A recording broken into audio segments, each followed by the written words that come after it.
Well,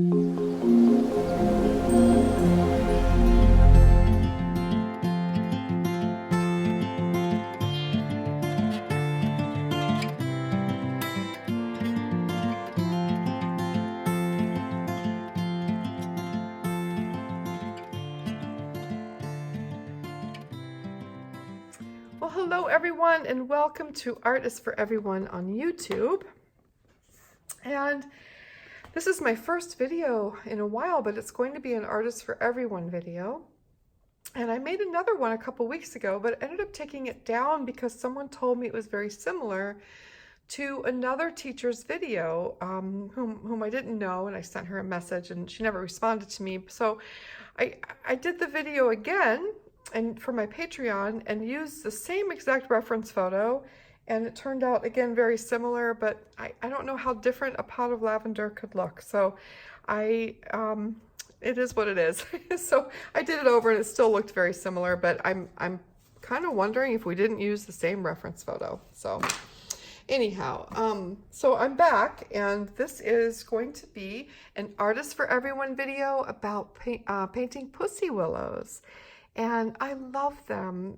They're one of the first things I look forward to in spring, and my husband usually takes me on a long drive out in the country, and we cut some every year to refill my vase full of Pussywillows. And I love to paint them. They're really fun to paint.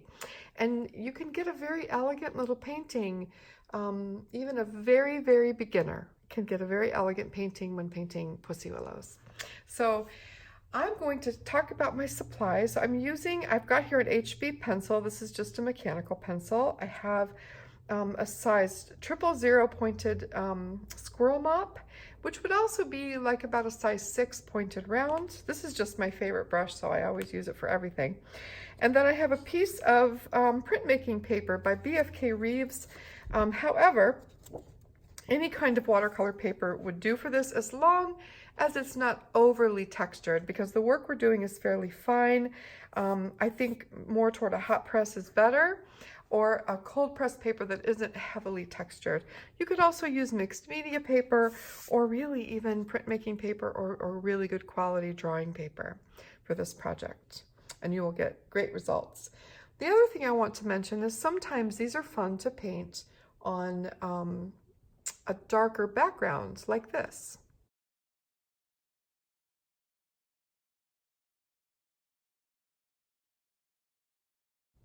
So if you have some toned paper, you could certainly use that and try it, because we are going to use some white paint, okay?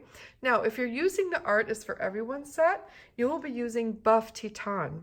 My set, I loaned it to someone and still have not received it back. So I'm just using the same basic colors that are in that set. And this set here has titanium white and then a pale yellow that are both very opaque. So either one of these would substitute for buff Titane, which is actually the perfect color for this. And white is perfect too. And then I'm going to be using a little bit of yellow ochre, which you have in your set, and a little bit of raw umber, which you have in your set. Okay, and that's it. That's all we're using. So the first thing that we want to do is we want to draw an elegant line. And what I mean by that is I want it to be in one movement and a little bit curved. So it's almost like the natural thing if you took your pencil and you put it down and you just kind of let it go up along the paper like this. Okay, now I don't know if you can see this line. I don't want it to be too dark. Okay, so it's just a gentle curve. Okay, that's all it is. And you want it to be, I'd say this is, let's see here, it's about, this paper is, I would say, 5 by 7. So this is about 4 inches long, 10 centimeters. Okay, so that's all we do to begin. Now, the first thing we're going to do is we're going to paint our stalk. And instead of showing you real Pussywillows, I want to teach you the techniques of how to paint a Pussywillow. And then once you learn the techniques, you can go out and find some of your own, or look up some images online, and maybe you even already have some. They're a pretty popular thing here where I live. So I think it's better sometimes to learn the techniques first, because What I don't want is for somebody to have something in their hand that they're trying to copy, and then their end result doesn't look like this and they get discouraged. Okay?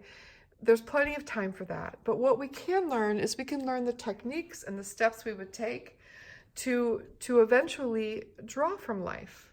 Okay? So for this project, we're just going to paint in a matter of steps, and I'm going to teach you the techniques. So we're going to start. You know what? I need a little palette. So we're going to start by mixing a little bit of yellow ochre.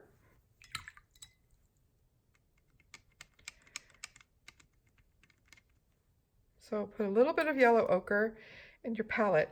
I want it to be fairly diluted. Okay, I don't want it to be strong at all. So add a little bit of water to it so it's really, really transparent and watery. Okay, and then we're going to take a little bit more yellow ochre and put it somewhere else, a little bit stronger. And we're going to add to it some of the raw umber, which would be this. Okay, and what I'm doing is I'm getting sort of a dark warm brown. All right, it's not that dark, it's sort of mid-tone, but I want it to be nowhere near as pale as that yellow ochre, right? I want it to have some oomph to it. So just keep adding your raw umber. These do not wet as easily as the Wildthorne Art is for Everyone set. Okay, and then so I have this sort of brown color, and then when I talk about needing a darker brown, we're going to take that directly from our pan, which is now already wet. Okay, so I'm going to lift up some of this on my brush, and I'm basically going to paint a line, all right, along that pencil line, and I'm going to try to keep it fairly even width and not too thin, about, I don't know, maybe a 1/16 of an inch. Pussywillows are thicker. The branch is thicker, and as it comes to the bottom, it might get ever so slightly thicker. Okay, so it's a very gentle curve. It's a little bit thicker at the bottom, and that's all we do at first. And then we're going to go in with our brush, and we're going to paint little notches. So at the top, we're just going to sort of paint something like that. We're going to come down a bit, and we're going to paint a notch. So I'm coming out with a diagonal line, and then I'm putting it back in to the branch. I'm going to alternate sides. I'm coming out with a diagonal line, and I'm putting back into the branch. And I'm going to do one over here. I'm going to come out with a diagonal line. So it's almost like a little triangle that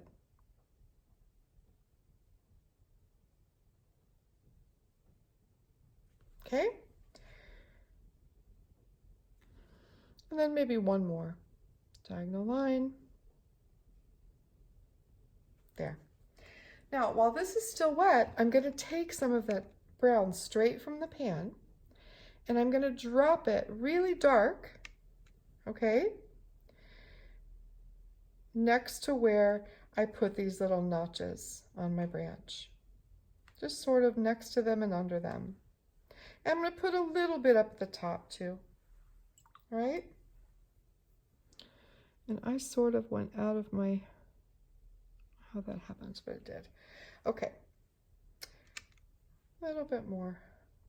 I want a little bit of darkness where all of those little notches are. And then I'm just going to take some clear water and just drop clear water into my branch, all up and down the branch, just a little bit. And that just pushes that pigment around and lets it granulate nicely. All right, see what I did here? I kind of went out. So my pussy willow has a little bit of an anomaly. I'm going to try to even it out a little bit, but often it's best to just leave things alone. All right, I'm going to leave that alone. So now we have to let this dry before we do any more painting. And in the meantime, we're going to start by using our pencil, just an HB pencil, to go at the top and along each of these notches. to add some tiny little dots. So I'm just going to use my pencil and I'm going to make a few little tick marks. Not right at it, but a little, but I don't know, 1/8 of an inch above it. And I'm just making some little tiny tick marks above.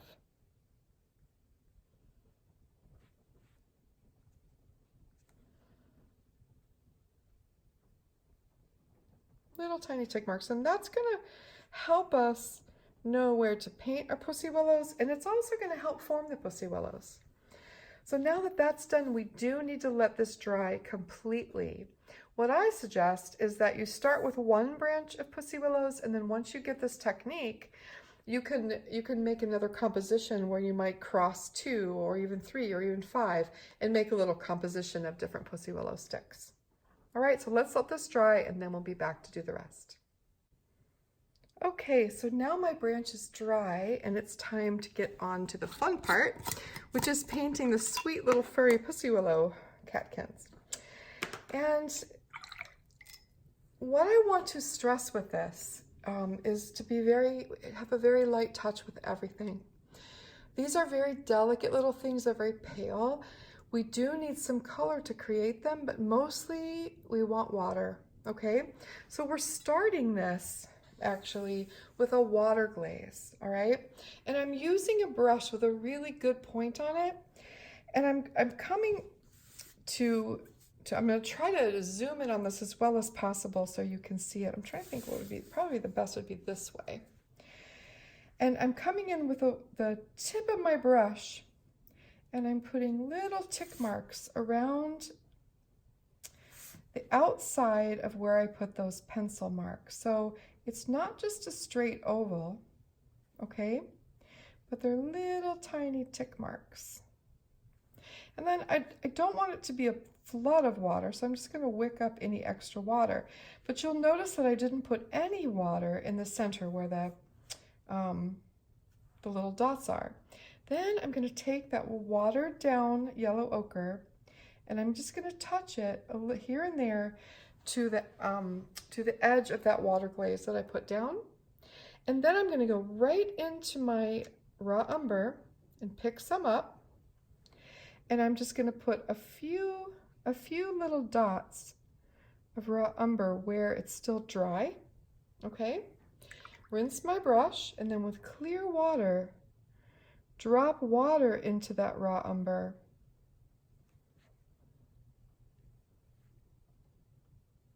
You know what? I didn't use quite enough. I'm just going to put one more little bit down.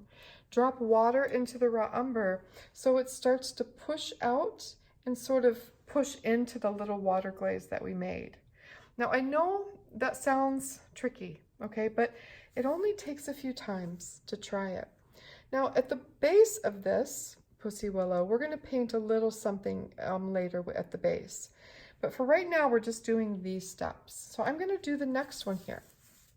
And I'm going to start with a clear water glaze, and using the tip of my brush, I'm creating sort of a halo of water with these little tick marks around the Pussywillow, around those little marks. Wick up any extra water. We don't need any extra. Okay? Take the yellow ochre and just drop it in here and there. All right? And then we're going to take the umber directly from the pan, and I'm going to put a few dots of umber in the center right over those pencil marks where the paper's still dry. Then I take clear water, okay, clear water on my brush, and I drop it on top of that raw umber until it sort of starts to bleed out everywhere else. So what that does, it's not really creating those dots. We've already created the dots with a pencil, but it's sort of giving the center a darkish look to it and then pushes that lighter yellow out to the edges. Okay, so now I'm going to do another one. Now, every now and then, I'm going to change it up a little bit. So on this one, I'm going to start the same with my little tick marks. Okay, drop in some yellow ochre, and this time I'm going to use the Bleu Primaire, just the tiniest little touch of it, like right here at the bottom on those little tick marks, and then I'm going to do the rest with the raw umber. Just a few raw umber and then just one with Bleu Primaire. And then drop in water and let them flow out to the edges. Okay? So you see it gave it this little hint of blue. Now I hope you're noticing how delicate I am with these colors. I don't want a whole lot of color here. All right? So now I'm going to do the next one. So again, using the tip of my brush, I'm painting a little halo of tick marks around those pencil tick marks. And then I'm wicking up with I dry my brush up and then I wick up any extra water just by putting the tip of my brush into it. And then taking some of that yellow ochre and dropping it in. Okay, just a little touch. And then using my brush, the tip of my brush, to put a few tiny little dots of raw umber in the center. Clean my brush again, and then drop clear water into that raw umber and let it sort of move out. Okay? All right, I've got 2 more to do on this branch. Again, little tick marks surrounding the pencil marks I made.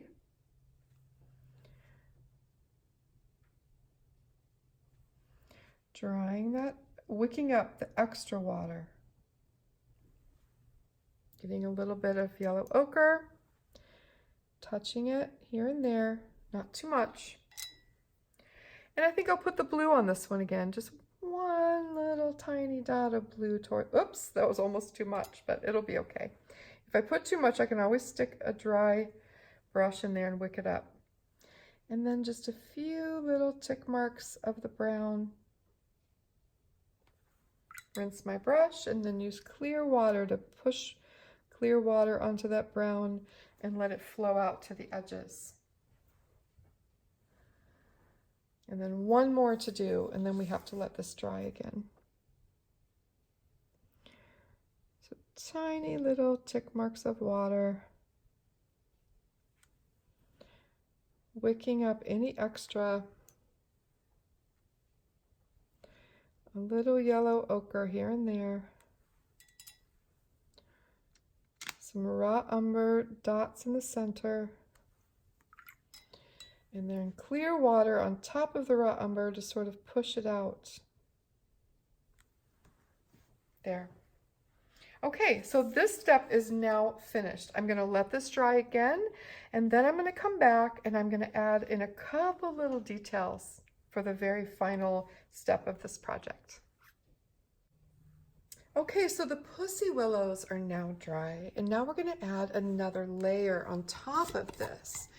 So the next color we're going to use is our Cyan Brûlée, or burnt sienna. And I'm just going to grab some burnt sienna from this set, which is very similar to Cyan Brûlée, and make sort of a transparent puddle of it on my palette.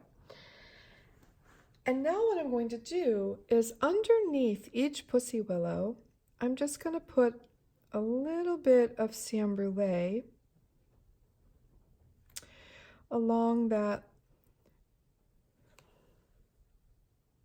notch, that sort of bud notch that we created. All right, so it's a little bit of Cyan Brûlée under each one. And then I'm just going to take a little clear water and drop it in around it so it just softly blends into the rest of our branch. Okay, we can also take a little bit more of the raw umbers now that we've got some wet spots, and just add a couple little spots darker here and there. It just kind of adds to the sense of realism on our branch. They're not solid colors, right? So now our branch is looking great. The other thing we're going to do with Sand Brulee is I'm going to go along some of the Pussywillows, okay, and just add a little bit of the shell that it was enclosed in before it bloomed, because those often fall off, but every now and then they stick. So I'm going to put one maybe right here, bring it up and then down, and then right away take some of that raw umber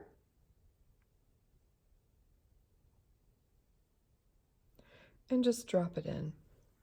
So it gives it a little bit more depth.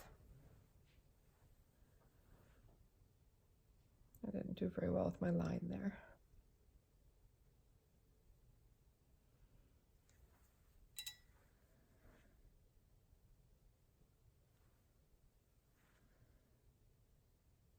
There. Just a little bit here and there. Maybe I'll do another one on this one. I'll just kind of pull it out.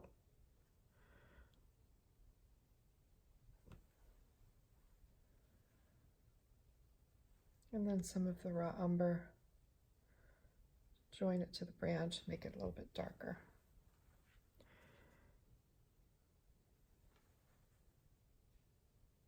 There. Just a couple, because they fall off pretty quickly. We don't necessarily need those. Now, I also might want to take a little bit of raw umber and just put it directly underneath the Pussywillow.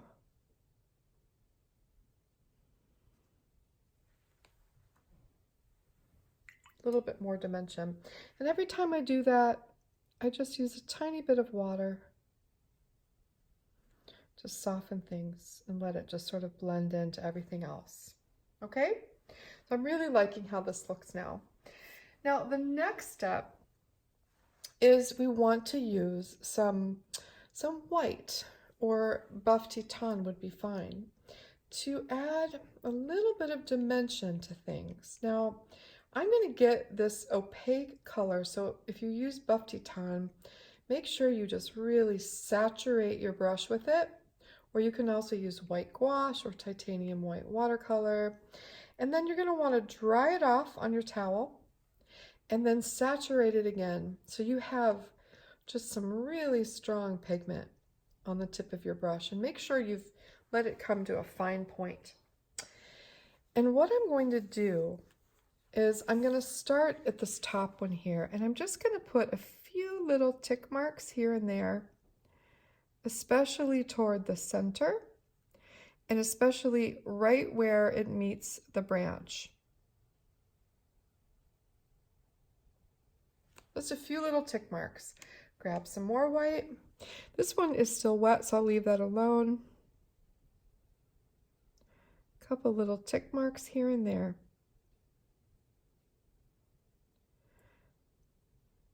Now, if you're using a toned paper, like I showed you before, that's going to make a big difference. I'm not sure. This may be too wet still. There. I'm just going to go down.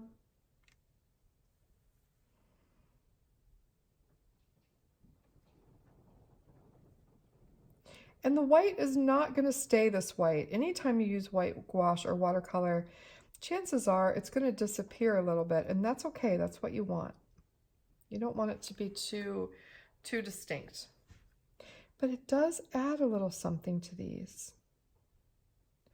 Even just the texture that you would see on a Pussywillow, it does add something. I'm being very spare. I'm not putting too much, just a few little dots of it here and there. I call them tick marks, but you might call them something else. See, that went right into that. It's too wet still, so make sure you let that dry first. Just gonna clean my brush off. If that does happen, you can just go in with a dry brush and just smooth it. There.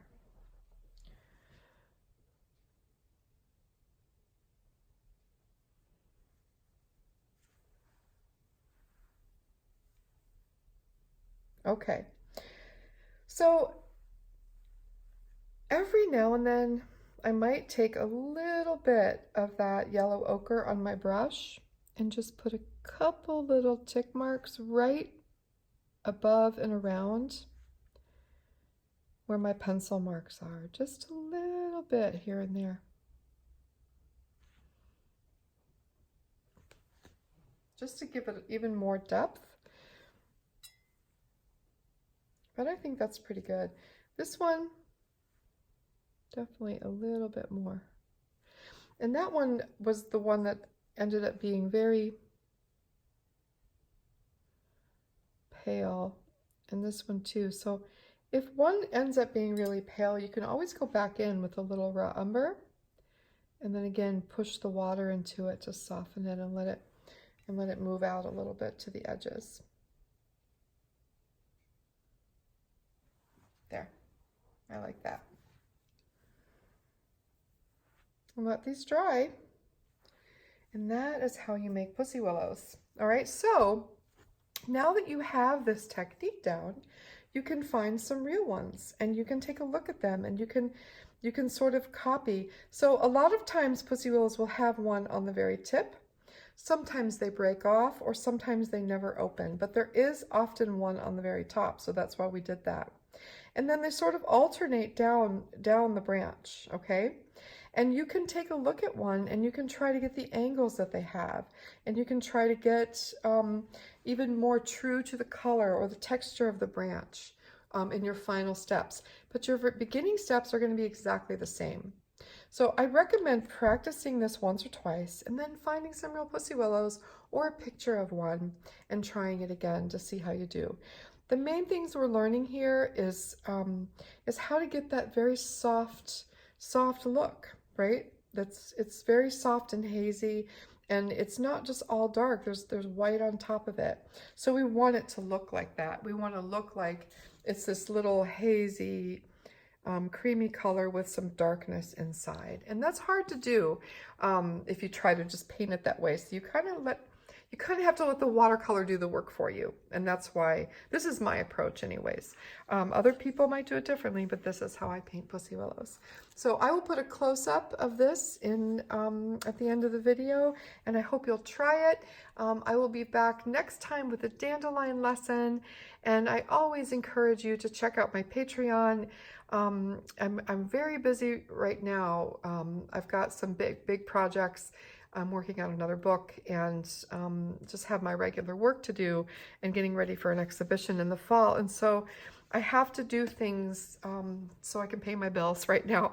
And so I don't always have time to do the free YouTube videos, even though I really want to. So I'll be here as often as I can, but I always do Patreon. And Patreon, we get 3 videos a week. It's part of my job, and I love it, and it's wonderful, so you can always rely on that. So check it out. There's a link at the end of this video and in the description box. Okay, everybody, have a wonderful day, and thank you for being here. Take care.